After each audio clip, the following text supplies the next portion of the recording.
Okay, so my talk was about the adolescent body and how it can become an object of our investigation in terms of how they feel their internal experience and how that relates to psychopathology. And we're starting from early clinical insights already made by psychodynamic thinkers, and now we have the tools to examine some of these insights and also test them. But of course, we have to think about the relationship between minds and bodies starting from infancy. What we know from infancy is that self-regulation in the infant really starts with the first attachment figure in how they relate in the first year, mostly through non-verbal body-based, what we call embodied engagements, meaning how the mother holds, how the mother handles, and it can be the mother, but it can also be any caregiver that is consistent in the relationship, that really through these relationships, these embodied engagements, builds the capacity for self-regulation. And so that builds the capacity, if you like, for resilience in the face of stress throughout development. So what Ruth Feldman and her team have shown is that what clinicians have seen in terms of behavior and synchrony of behavior between the infant and the mother is actually also present at a physiological level, heart rates, at a neurobiological level, the oxytocinergic, especially the oxytocinergic system, and the stress response system with cortisol, and also at a cerebral level, so synchrony in the brain. And what is very important for a parent to try to help the development of self-regulation is to coordinate his cognitive understanding of the baby's messages to his felt experience of being with the baby. This felt experience is more mediated by a neural system that involves the insula, whereas the cognitive empathy system is more mediated by a system that involves the medial prefrontal cortex. Crosstalk between these systems in parents predict self-regulation during childhood.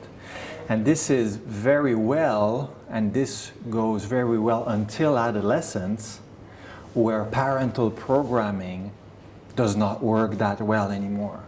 Why? Because pubertal factors, namely hormonal factors, kick in, are going to trigger important changes, important plasticity in the brain, and influence motivational factors for that the adolescent now will be much more interested in rewards from his peers. Okay, so the whole synchrony that we were observing with the parent, now the adolescent seeks to have it, but with peers. And one domain that we don't know much about is interoception, is how the adolescent actually interprets signals from his gut, having butterflies, or from generally his body, such as emotional, affective experiences in interpersonal interactions. Imagine rejection, like social pain, but also triumph, aggressivity, sexual desire. Those are all things that are quite intense in adolescence. Actually, they peak around 15 years of age, and then they diminish in terms of intensity, while impulse control, the more frontal executive inhibition networks, they grow a bit slowly along a linear trajectory during adolescence. So the adolescent body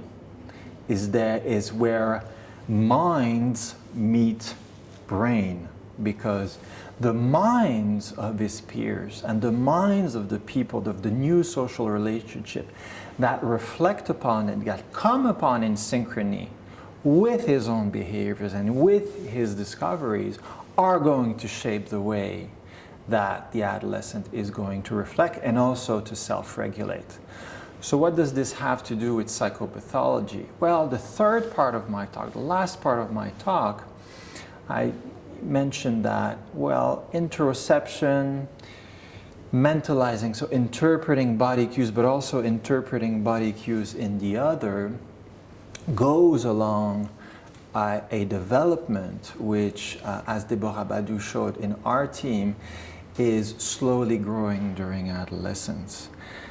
And a number of pathologies have to do with how adolescents have developed perhaps a good cognitive mentalizing system, but perhaps not as efficient mentalizing system of their own interoceptive signals, and this leads them to dysregulatory behavior. But of course, interoception, or embodied mentalizing as we say it, is not only present in adolescence, it's present in a number of different psychopathologies, somatoform disorders, eating disorders, individuals with histories of trauma, psychosis, schizophrenia, neurodevelopmental disorders. So there is something very basic about how we have our feeling brain talk with our cognitive empathy or self-empathy brain to really understand ourselves in the world. And so we're going to have to look at what are the specifics of this dynamic between these systems during adolescence to better understand the emergence of psychopathology. Now, at a more general level for practitioners, practitioners are used to this. They're used to listening to the subjective narrative of their adolescent patients. But I think that we're returning to this with a new look, with a look that actually, this is very important, not because it's just subjective and to get into the relationship, but actually because these are the experiences that actually create the neurochemical environment in the adolescent brain for learning and social learning. So we're looking back at these initial clinical intuitions and coming back to how it is that we actually develop a relationship with our patients and, as Patrick Leuchten said in another talk, a sense of epistemic trust, a sense of how the adolescent can trust that you as a clinician understand what it is to be in his body when he gets rejected, or when he faces this teacher's angry face, or when he faces his parents at home. And how that understanding, our embodied mentalizing of the patient, actually federates the epistemic trust that can then be leveraged in psychotherapy for emotional learning.